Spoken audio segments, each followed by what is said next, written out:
తనకు పీసీసీ అవ్వాలన్న ఆలోచన మారదన్నారు కాంగ్రెస్ నేత జగ్గారెడ్డి. ప్రస్తుతం బీసీ సామాజిక వర్గానికి చెందిన వ్యక్తికి అధిష్టానం పీసీసీ ఇచ్చిందన్నారు. భవిష్యత్తులో రెడ్డి సామాజిక వర్గానికి చెందిన వారికి పార్టీ పీసీసీ ఇవ్వాలని నిర్ణయిస్తే తాను తన ప్రయత్నాలు చేస్తానన్నారు జగ్గారెడ్డి.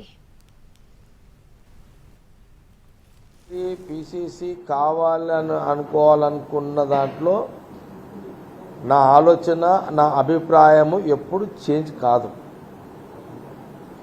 ఈ కాంగ్రెస్ పార్టీలో ఎవరికి ఎలాంటి ఆలోచన ఉన్నా స్వేచ్ఛగా చెప్పుకునే అవకాశము ఈ దేశ రాజకీయాల్లో ఏ పార్టీలో లేని ఒక అవకాశం కాంగ్రెస్ పార్టీలో ఉంటుంది.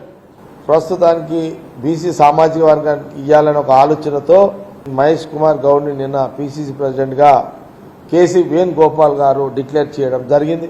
మహేష్ కుమార్ గౌడ్కి శుభాకాంక్షలు తెలియజేస్తూ మళ్ళా రెడ్డి సామాజిక వర్గం ఇవ్వాలి అని అధిష్టానము ఎప్పుడైనా చర్చ జరిగినప్పుడు మళ్ళా జగ్గారెడ్డి ఆ చర్చల్లో కూడా ఉంటాడు. మళ్ళీ అప్పుడు ఖచ్చితంగా ఆ చర్చల్లో ఉంటాడు, ఆ ప్రయత్నంలో ఉంటాడు, ఆ ఆలోచనలో ఉంటాడు. Reddy CM, SC deputy CM, BCC BC ప్రధాన పోస్టుల్లో 3 కులాలు వచ్చేసాయి. మనం సోషల్ ఈక్వేషన్